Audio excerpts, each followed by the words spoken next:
పర్సన్కి భక్తులు, వీళ్ళు దేవుళ్ళకి భక్తులు, వాళ్ళు పర్సన్కి భక్తులు. సో ఇలాంటి వాళ్ళు ఉన్నప్పుడు ఇప్పుడు మనకి మినిమం సెన్సెస్ లేదు, ఏది డిసిషన్ ఎట్లా బిహేవ్ చేయాలో తెలియదు. అందరికి సమానం ఓటు హక్కు ఇవ్వడం అనేది కరెక్టేనా? దానికి అపోజిషన్ చెప్తాను చూడండి. సరే, అలా ఫస్ట్ వాళ్ళకి డెమోక్రసీ మీద ఉన్న ఫస్ట్ అభియోగం ఇదే తెలుసా మీకు? When democracy was proposed, I think I don't know if it is Socrates or Plato, వాళ్ళు చెప్పింది ఏంటంటే democracy is a dangerous thing. ఎందుకంటే జనాలందరికీ వాయిస్ ఇస్తే ఎదవలు కూడా మాట్లాడతారు, ఎదవలు కూడా చూస్ చేస్తారు. సో విషయం ఏంటంటే ఎప్పుడైతే డెమోక్రసీ పాపులర్ అయిందో పొలిటీషియన్స్ తెలుసుకున్న ఫస్ట్ ట్రిక్ ఏంటో తెలుసా? Keep the people stupid. ఎప్పుడైతే వాళ్ళు తెలివిగా ఆలోచించడం మొదలు పెడతారో వాళ్ళకంటే తెలివైన వాళ్ళని మాత్రమే ఎన్నుకుంటారు. దాని అర్థం ఏంటి అంటే పొలిటీషియన్స్ కష్టపడి చదువుకుని బుర్రపెంచాలి, ఇప్పుడు వాళ్ళకంత టైం లేదు. సో తెలివైన పని ఏంటి అంటే జనాలను ఎదవలు చేసామనుకోండి, వాళ్ళు మీకంటే తక్కువ ఉంటారు. రైట్? సో డెమోక్రసీకి ఉన్న ఫస్ట్ అభియోగం ఇదే. కానీ దీనికంటే వేరే అన్ని ఫార్మ్స్ ఆఫ్ గవర్నమెంట్ ఇంకా డేంజరస్ అండి. సో ఎలా ఉంటుంది అంటే పులి బోన్లోకి దూరతావా, నక్క బోన్లోకి దూరతావా అన్నట్టుంటుంది. రెండు పీకులు ఉంటాయి, కాకపోతే నక్కని మీరు కనీసం కొంచెం హ్యాండిల్ చేయగలరు, పులిని హ్యాండిల్ చేయలేదు కదా. సో ఆటోక్రసీ కానీ, మొనార్కీ కానీ, రాచరికం కానీ, ప్లూటోక్రసీ కానీ, ఇవన్నీ ఇంకా డేంజరస్.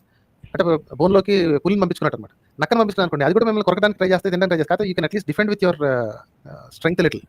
సో కాబట్టి రెండిట్లో ఏది బెటర్ అంటే నక్కే బెటర్ అండి. సో డెమోక్రసీ బెటరా, మిగతా బెటర్ అంటే democracy better. Though how flawed it is much better than everything else. So ప్రజాస్వామ్యం మీరన్న ఒకనొక పాయింట్కి అందరికీ ఓటు హక్కు ఉండాలంటే ఉండి తీరాలండి. అయితే మీరు ఈ సమాజంలో ప్రశాంతంగా బతకాలి అంటే దాని అర్థం ఏంటి అంటే మీ చుట్టుపక్కల ఉన్న వాళ్ళందరికీ మీకున్న ఓటు హక్కే ఉంది. సో మీ ఓటుకి ఎంత విలువ, అందరి ఓటుకి అంతే విలువ ఉంది కదా. అలాంటప్పుడు మీరు ప్రశాంతంగా బతకాలి అనుకుంటే మిగతా వాళ్ళందరినీ ఎడ్యుకేట్ చేయాల్సిన బాధ్యత మీదే. మిగతా వాళ్ళందరూ బేవకూఫ్ గళ్ళలాగా ఉన్నారు అంటే వాళ్ళు మిమ్మల్ని దొక్కేస్తారు. ఎందుకంటే స్మార్ట్గా ఆలోచించేవాళ్ళు కానీ, తెలివిగా ఆలోచించేవాళ్ళు కానీ, it's becoming dangerous thing. So మంచికో చెడుకో మీరే ఎడ్యుకేట్ చేయాలి, వేరే దారి లేదు. ఎందుకంటే పొలిటీషియన్స్ చేయరండి, టీచర్స్ చేయట్లేదండి, వాళ్ళకి జీతాలు ఉన్నాయండి, వాళ్ళకి జీతాలు ఉన్నాయి చేస్తారండి. పేరెంట్స్ అంటారా, వాళ్ళకి ఏ కాడికి పిల్లలు మార్కులు తెచ్చే మిషన్లు తప్ప ఇంకోటి కాదండి. ఫ్రెండ్స్ అంటారా, ఏ కాడికి ఏంటి నేను గొప్ప అని చెప్పుకోవడం. Who will teach people civic sense and basic intelligence? గురువులా టీచ్ చేయట్లేదు, పేరెంట్స్ టీచ్ చేయట్లేదు, సోషల్ మీడియాను అసలే టీచ్ చేయట్లేదు, గవర్నమెంట్ అంటారా అసలే పట్టించుకోవట్లేదు, దే జస్ట్ సర్వైవ్ అవుతుంది అంతే. నెక్స్ట్ ఎలక్షన్ ఎలా ఆలోచిస్తుంది? హూ విల్ టీచ్ పీపుల్ అండి? నెక్స్ట్ ఎలక్షన్ ఇలా అని ఆలోచించే బదులు ఈ టర్మ్ లో మనం ఏం చేసినామా అది చెప్పుకునే దగ్గర చేసుకుంటే ఆటోమేటిక్ వెళ్తారు కదా. ఊరుకోండి మాస్టర్, అంత కష్టపడి నేను ఇచ్చేసాను చెప్పుకోగానే పక్కన అపోజిషన్ పార్టీ వాడు ఆడంతే చేశాడు, నేనైతే నీకు ఫ్రీ ల్యాప్టాప్ ఇస్తాను అంటాడు, వెంటనే వాడు కొట్టేస్తాను.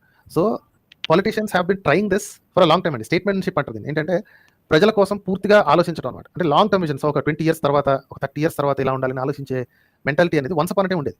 ఇప్పుడు ఏంటి అంటే నెక్స్ట్ ఎలక్షన్కి నేను గెలవాలి అంటే ప్రజల మెంటాలిటీ ఎలా ఉంది తెలుసుకోవాలి. పొలిటీషియన్స్ ఏమాత్రం తప్పలేదండి. నేను అసలు I will not even lay finger on politicians, ఎందుకంటే they are reflection of what people are thinking. ఎప్పుడైతే ప్రజలు బేవకూఫ్తనాన్ని ఓన్ చేసుకుని ఇది నాది, ఇది నేను ఇంతే బేవకూఫ్గా ఉంటాను అని అనుకున్నప్పుడు పొలిటీషియన్స్ వెళ్ళి వాళ్ళు చేసే పని ఏంటంటే ఆ బేవకూఫ్తనాన్ని వాడుకోవటం. వాళ్ళు తప్పే లేదండి, అసలు పొలిటీషియన్స్ తప్పే లేదని చెప్తున్నాను.